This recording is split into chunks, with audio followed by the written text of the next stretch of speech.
Hola, benvinguts a Paper i Píxels. Avui toca paper.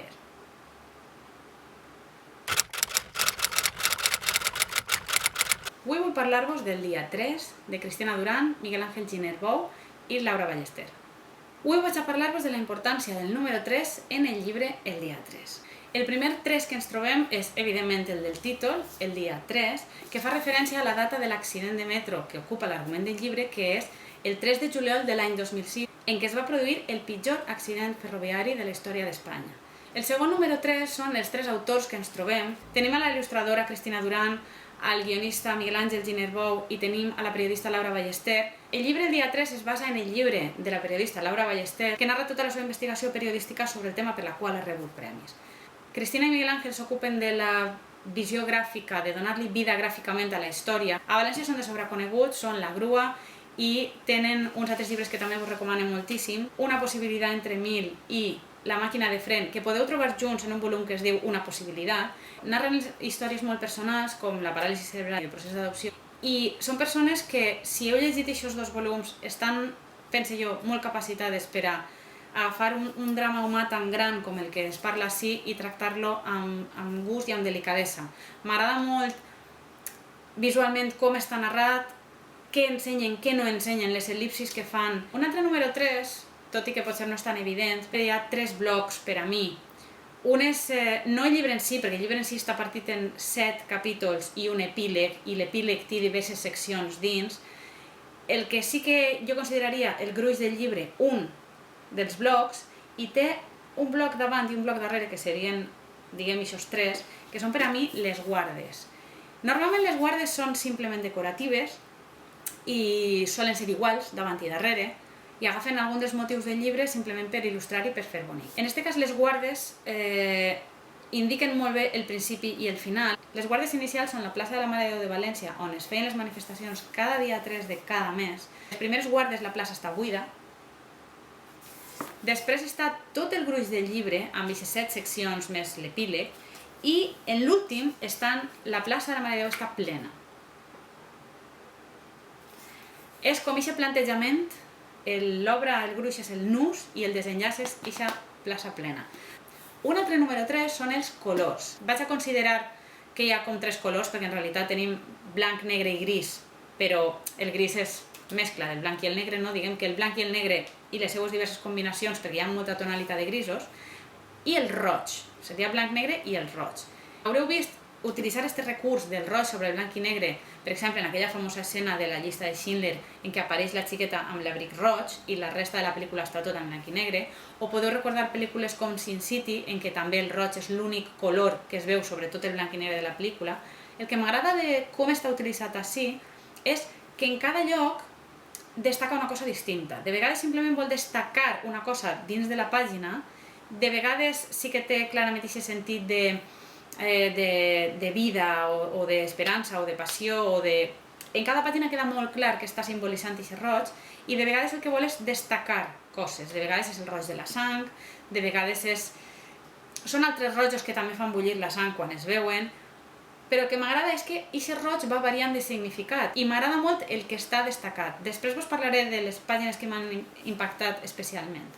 Un altre número 3 són les classes de personatge. Tenim els personatges principals, que són les víctimes i els seus familiars, això ho ajunta tot en un grup, les víctimes i els familiars. En una altra banda, la resta de població normal, els personatges secundaris de fons, la resta d'habitants de la ciutat, les altres personetes que puguen aparèixer dibuixades o no dibuixades, vull dir, la resta del món, els no directament afectats.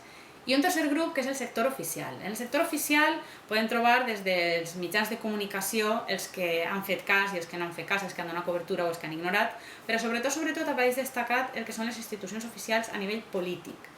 A nivell polític n'hi ha una diferència de com s'il·lustren aquests personatges. Els dibuixos de Cristina Duran solen tindre els marges molt més marcats, més grossos, les formes sempre són més geomètriques, tot és més angulós, i per això destaca especialment un dels recursos que ha triat per a retratar a la classe política. Personatges que retraten, per exemple, els polítics o els jutges o tots els que estan políticament implicats estan representats amb tentacles, no tenen cara, tots són iguals, i els tentacles es van estenent. Alguns tentacles, per exemple, de sobte apareixen i travessen una càmera de televisió per a dir fins on arriba la seva influència. En altres els tentacles es van fent més llargs i arriben a unes altres àrees d'influència. Visualment és molt impactant, sobretot perquè a banda crec que és l'única cosa entre totes aquestes arestes i dibuixos angulats que és molt curvada, molt orgànica, molt fluida, i és com que es pot clavar per tot. Són l'única cosa que traspassa vinyetes, com per exemple així o així. Un altre número 3 molt important són les xifres. Si heu vist les pancartes de les manifestacions, sempre incloïa 3 xifres. 43 morts, 47 ferits, 0 responsables. Així aneu a tindre informació de l'accident i de tot allò que passa posteriorment a nivell judicial, periodístic. Passareu per totes les manifestacions de l'Associació de Víctimes, del metro. Un altre moment que jo partiria en 3 són, diem, els homenatges a les víctimes. En la pàgina 74 teniu el funeral d'estat que es va fer quan encara els forenses no havien reconegut els cossos, ni tan sols. I en la pàgina 77 el papa es va desviar de la seva agenda per a fer un homenatge de 5 minuts a la boca del metro de l'estació de Jesús, que ho agrupa també perquè diguem que són els homenatges religiosos oficials que s'han fet. El segon bloc seria els homenatges que va fer el govern valencià de l'època, amb la qual no estaven d'acord els familiars de les víctimes. Moltes coses com que quan es va decidir fer, i on es va decidir fer, i què es va decidir fer, i no se'ls va consultar. I el tercer bloc, diguem, de la pàgina 194 a la pàgina 197, teniu ja el que és els homenatges finals, el que sí que es decideix amb l'acord de les famílies de les víctimes, amb els veïns del barri, consultant a les persones, que és el que ja s'ha quedat. També vaig a fer 3 blocs de pàgines que m'han impactat especialment. La primera pàgina que m'impacta especialment fou la pàgina 30. Són etiquetes d'identificació. No fan com en les pel·lícules i vos trauen un cadàver i en el ditet el forense penja una etiqueteta, però veieu totes aquestes etiquetes. A banda, amb les ombres n'hi ha blanques, gris més fosc encara. Pareix un poc com la boca del metro. És com que hi ha molt més del que no es veu, n'hi ha aquesta profunditat.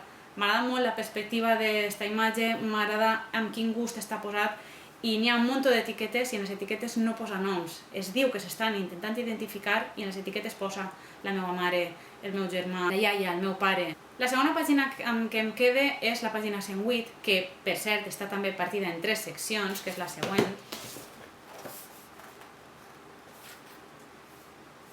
que té el recurs de marcar el pas del temps amb la mateixa imatge, canviant si en un fa sol, en l'altre plou i en l'altre fa vent, com que han passat les èpoques i han passat els anys i segueix fent el mateix, que són aquestes manifestacions que es van fer cada dia 3 de cada mes, perquè les famílies de les víctimes no van defallir i van seguir fent la pressió que havien de fer. L'última pàgina que m'ha impactat, en realitat podria dir que l'última pàgina seria la seqüència de la 122 a la 125, però em quedaria amb la 125. Teniu així el contrast de familiars de víctimes del metro amb la bufanda roja, i aquesta bufanda roja que s'encercla en el seu coll, que fa com aquesta corba roja que continua així, però això és una gamba, i com quan passem així és tota una taula de polítics que se n'han anat a fer un dinar. Les mans amb les gambes en roig i amb el vi en roig, i jo pense en com aquesta celebració política, diem, del que creuen que... com el que ells consideren com una victòria política del que han fet o han aconseguit tapar o han aconseguit... Però en realitat, ixe vi i ixes gambes, perquè sabeu que quan agafeu les... Primera que les gambes donen ixa ostentositat, perquè a banda això ha passat, ixe dinar es va produir. Ixa ostentositat del marisc i de quants diners ha costat ixe dinar en un moment com ixe. Però si heu menjat marisc, sabeu que després vos preniu les mans de líquid roig, a banda estan bevent vi, vull dir, estic parlant de com tenen tacades de sang ixes mans. És una pàgina molt metafòrica i molt impactant que resumeix molt bé moltes de les altres pàgines que teniu molt ben detallades, però aquesta pàgina és una de les que sempre torne a ella perquè la veig i és que no puc dir una altra cosa, és que m'impacta molt aquesta pàgina, però és una pàgina que resumeix molt bé tot això. És un llibre que és necessari llegir-lo, està molt ben construït, està molt ben documentat, està molt ben elaborat i és un llibre que trobo que és molt necessari de llegir. Jo no he sigut familiar de cap víctima del metro, sí que vivia molt a prop i sí que l'únic impacte directe fou quan de sobte no podia entrar a una casa perquè el papa havia canviat el seu recorregut i ho havien posat tot de tanques i havíem d'identificar-nos per a dir que vivíem allí i havíem de poder passar al barri. Sí que recordem molt aquesta època, però sí que és un cas que m'impacta molt, ja no només perquè jo siga veïna de València ni perquè visca per la zona, ni perquè hagi arribat a conèixer a familiars de víctimes de l'accident del metro, sinó perquè com a persona és un cas que a mi m'indigna molt com es va portar i agafada la distància suficient i vista la resolució està molt bé. Penseu que l'accident és de 2006 i el llibre i el tancament d'aquest argument és de 2018, hauria sigut un procés molt llarg, però sí que hi hagué una evolució i un canvi. És un llibre que és per a rellegir-lo i anar trobant-li detalls, és un llibre que a nivell periodístic també està molt bé, és molt exhaustiu. Si no heu estat seguint en premsa, el recomano moltíssim, perquè així ho teniu tot. Recomano també el llibre de Laura Ballester, Lluitant contra l'oblit, però m'agrada especialment també en aquest format, perquè de vegades a mi jo pensava que m'anava a costar més el que era enfrontar-me a imatges. Ja sé que són dibuixos, però són imatges molt ben fetes, molt ben triades, però com dic, està fet amb molt de gust, amb molta elegància, n'hi ha coses que no s'ensenyen, n'hi ha coses que se suggereixen, vull dir, el podeu veure, el podeu llegir. Recomano que el compreu, que el llegiu, que vos el presteu, que el recomaneu, que en parleu, que el tragueu de la biblioteca i si no està que el demaneu per a que les vostres biblioteques el tinguen. És un llibre que no passarà el temps i que és una d'aquestes parts de la nostra història que hem de conèixer per a no repetir i que posa d'alçar consciències en molts aspectes de la nostra vida política. M'ha impactat molt, m'agrada moltíssim i és un llibre que recomano altament. Si el coneixíeu o no el coneixíeu, us animo a llegir-lo després d'haver-lo conegut així. Deixeu-me, com sempre, en la secció de comentaris.